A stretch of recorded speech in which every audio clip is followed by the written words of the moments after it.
Tonight on To The Point, California's insurance crisis. A new package of bills aimed at stabilizing California's insurance marketplace in the wake of historic wildfires. Plus, the insurance commissioner rejects, for now, a major rate increase request from State Farm. A new state map expanding fire zones in Northern California, what it means for homeowners.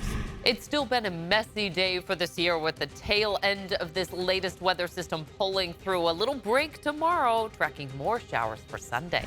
And the Trump administration begins mass layoffs. Tonight, the federal agencies impacted. Good evening. As always, thank you so much for ending your week with us. On To The Point, I'm Alex Bell, and we start tonight with State Farm. The company is asking for a major rate increase here in California, but tonight the state's insurance commissioner is saying no, at least for now. ABC 10's Becca Habegger shows us how much the insurance company wants and why the commissioner is rejecting it.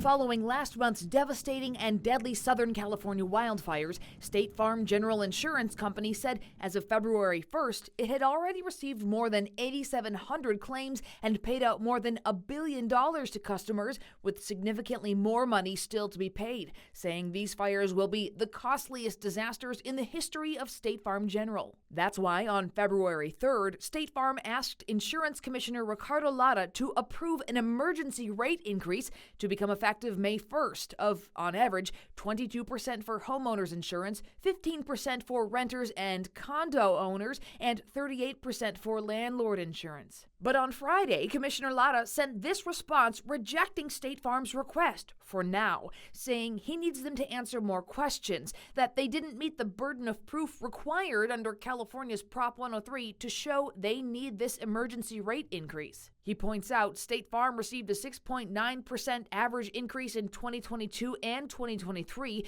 plus a 20% average increase for homeowners last March.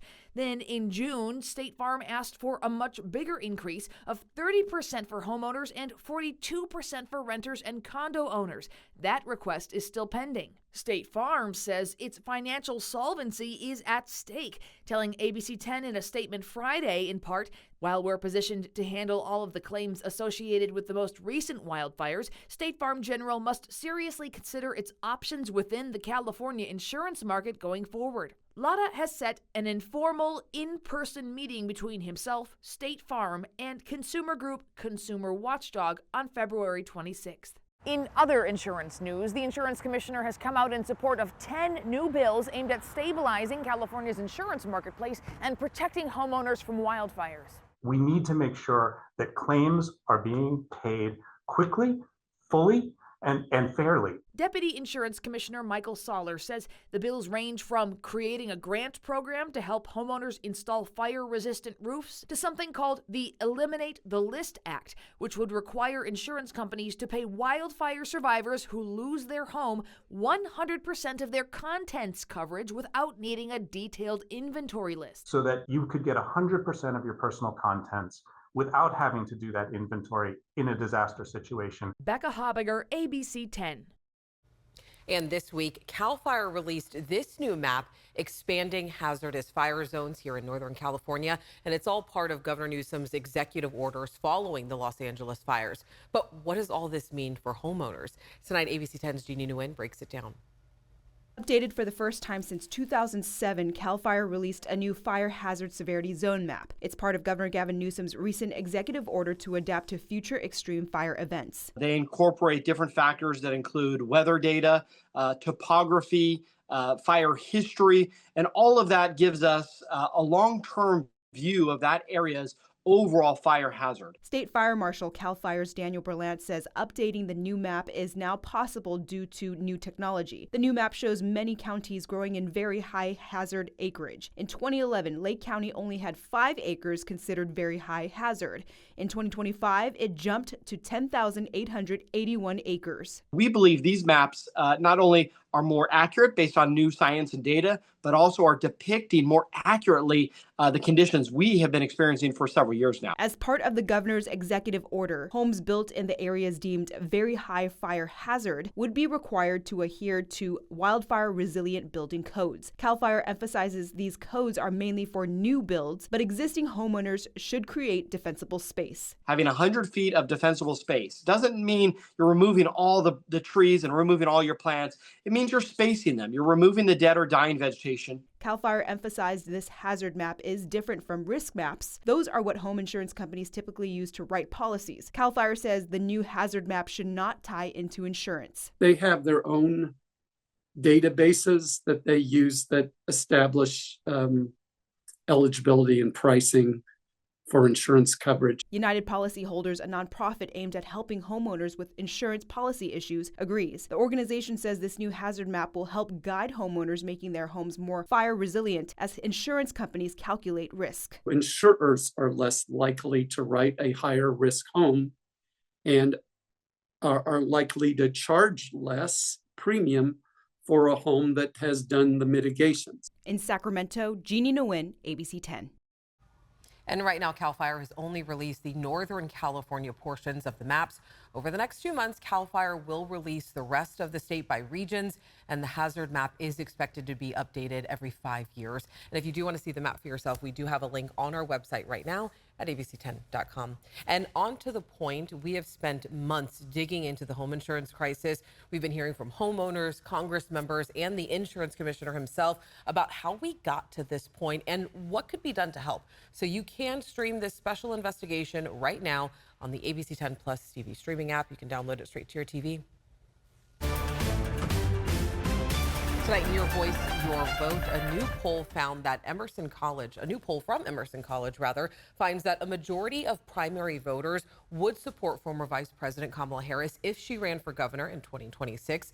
Of those surveyed, 57% said they would support Harris. And to be clear, Harris has not yet said whether she would run for governor or not. Former Representative Katie Porter follows at 9%, and former Speaker of the California State Assembly, Antonio Villaraigosa, and Lieutenant Governor Eleni Kounalakis, both sitting at 4%. 17%, though, are undecided. 3 new bills were introduced today by Republican lawmakers who say that they want to help protect parental rights and women in sports. One of those bills would return educational activities to be divided upon the male and female sex, not gender identity. The current California law allows athletes to play on a sports team consistent with their gender identity, which the California Interscholastic Federation says they will uphold despite President Trump signing an executive order banning trans women and girls from participating in college women's and high school girls' sports teams. California, regardless on what they're doing at the federal level, I feel like at the state level, we also need to do more to protect the kids here. This is a made-up issue to try to scare people and to try to demonize transgender people, this tiny population just trying to live their lives, to demonize them, to distract from what's actually happening in this country. And another bill would allow parents to remove their children from classes on transgenderism in school. And the third aims to amend the definition of child abuse so a parent cannot be accused for refusing to socially or medically transition their child. Make sure you stay with us. We have a lot more news to get to here on To The Point. Like, we're going to be looking at hundreds of government workers that are without a job, the agencies impacted as the Trump administration announces more mass layoffs.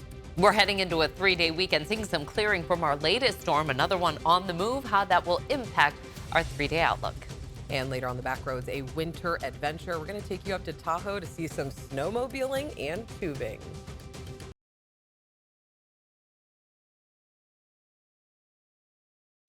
Welcome back. We're getting a look at some of the damage from yesterday's storm. Take a look at this. This is video of mud and debris sweeping a Los Angeles Fire Department car off a Malibu road straight into the ocean.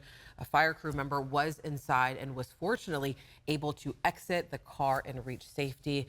Just the images coming out are just absolutely stunning. And here in Northern California, we're continuing to monitor snow in the high country. This is a live look at Highway 50 at Myers near South Lake Tahoe. The long weekend is one of the busiest of the ski and snowboarding season. Let's get over to the chief. Monica Woods, how are we looking out there? Well, things are finally starting to clear in the high country. That's good news there. We still see some spotty snow showers, but nothing widespread like what we were seeing last night at this time. Saw a lot of spinouts, even at 11 o'clock last night. In the valley, we saw clearing skies, so a dry day today. Temperatures staying pretty close to average in the low 60s, upper 50s for Modesto. Started off the morning in the 40s, but that cloud cover kept us a little bit warmer overnight. Snow will be ending tonight for our Valentine's Day. Tomorrow, patchy morning fog, then partly sunny skies. Sunday, another weather maker heads our way. This isn't a big impact player. It's going to be a quick mover. Snow level about 6,500 to 7,000 feet. Back to partly sunny skies for President's Day. So here's a look at the patchy fog forming overnight. It's not going to stick around too long through the day. In fact, we're right back to partly to mostly cloudy skies as the next weather maker is on the move. This one brings us a quick chance for showers early Sunday. It's out of here. Back to dry weather for President's Day, and then we'll track a slight chance for showers coming our way by the middle of next week. All in all, though, you're going to see those temperatures warming with a drier weather outlook. Highs in the 40s tomorrow for the Sierra, with 50s through the foothills, including Auburn at 56, Jackson 56, Twain Harte at 51. Morning low, though, starting off in the upper 20s. It's going to be a cold start to the day. 40s for morning lows across the coast at 59 for San Francisco. Inland areas low 60s, including Fairfield and Vacaville, Rio Vista 61. Napa at 61, beautiful in the wine country.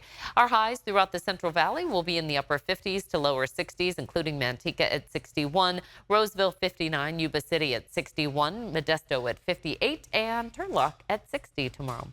A look at our 5-day regional forecast. We have that chance of showers coming in on Sunday. Otherwise dry for the mountains. Highs will be in the 40s. For the foothills, a slight chance for those morning showers. Otherwise, dry 3-day outlook with highs in the 50s. And for the coast, we'll see highs in the upper 50s with morning lows in the 40s. A look at our extended forecast. We start the 3-day weekend with a mix of sun and clouds. We bring in that chance for showers on Sunday, highs in the upper 50s.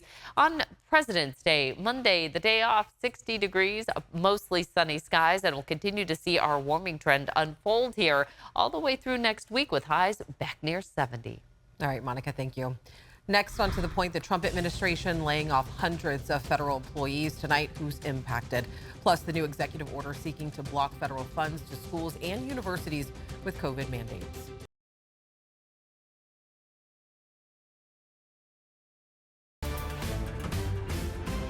Welcome back in. Tonight, the Trump administration is firing thousands of federal workers, and notices are already going out to the newest employees at multiple government agencies. President Trump today doubling down on his move to dramatically and rapidly shrink the federal workforce. It's a big, tremendous saving for us. We want to downsize government, but make it better. The Trump administration's plans to carry out mass layoffs within the federal government is well underway. The latest moves affecting probationary employees, as many as 200,000 recent hires who joined the federal workforce or have started new jobs within the last 2 years.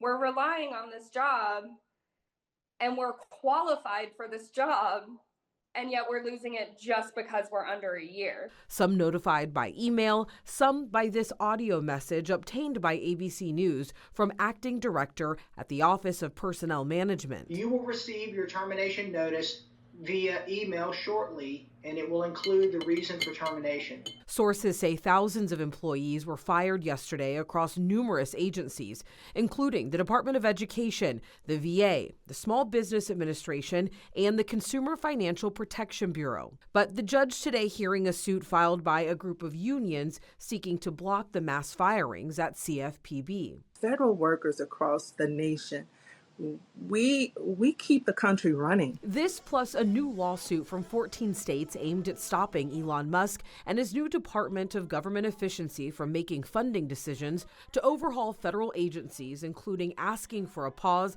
on mass firing. That case going before U.S. District Court Judge Tanya Chutkan, the same judge who had been presiding over Trump's federal election interference case until she dismissed it a couple of weeks after the election.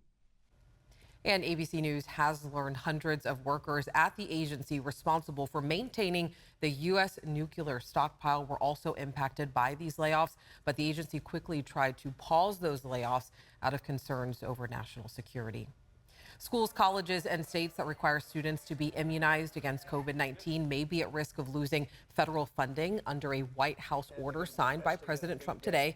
The order also directs the Education Department and Health and Human Services to create a plan to end vaccine mandates for COVID-19. The order is largely symbolic since no states currently require them.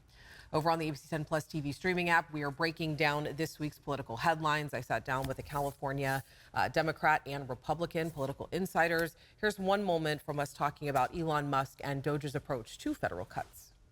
Right now, President Trump feels like he has a mandate. So he's going after the obvious, the low-hanging fruit. Bringing up the obvious things then gives them the authority or the moral authority, or at least the political position to be able to then go further. I think it's propaganda mostly. Yeah, look, you even heard it from Musk last week when he was previously in the Oval Office a couple of days before, when they asked him, hey, you had this whole thing about the $50 million in condoms, that wasn't correct. He's like, I'm going to be incorrect sometimes. Sometimes I'm not going to be correct. Roger Salazar, Craig DeLuce, and I also discussed putting conditions on federal wildfire aid for California, the federal buyouts, new tariffs, and so much more. You can find our conversation called California and Trump. It is free on our ABC 10 Plus streaming app that you can download straight to your TV.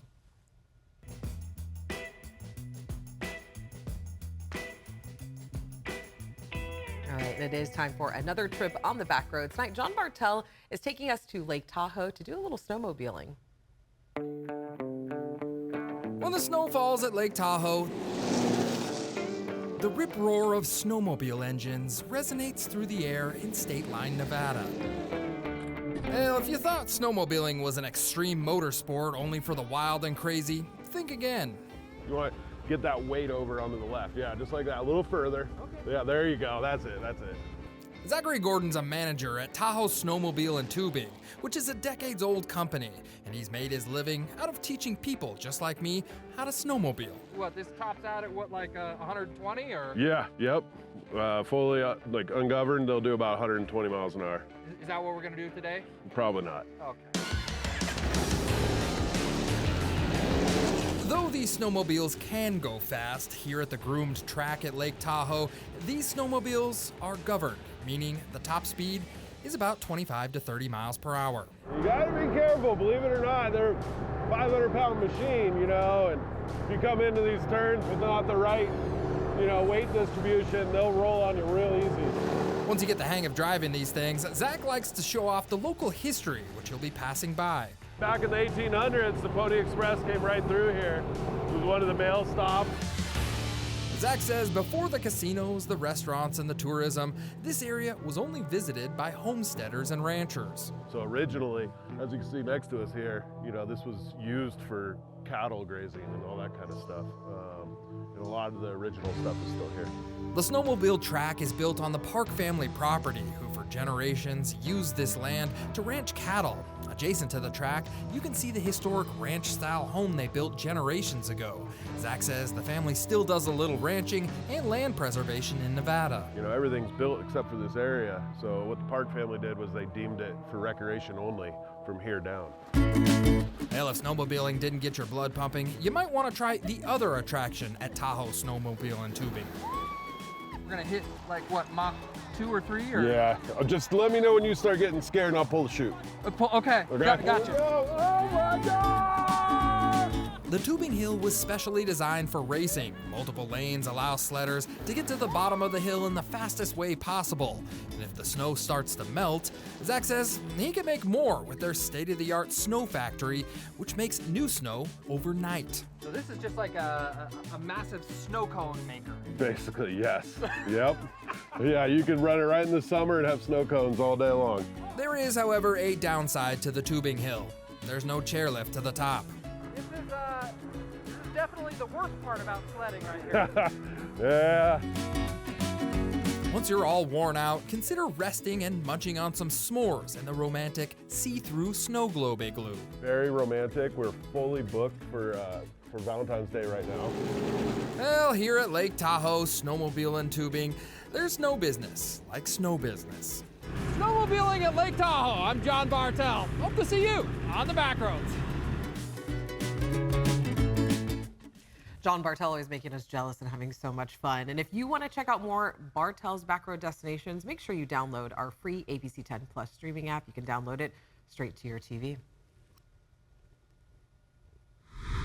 All right, coming up next on To The Point, a California couple celebrating a big milestone. We'll have the details coming up after the break.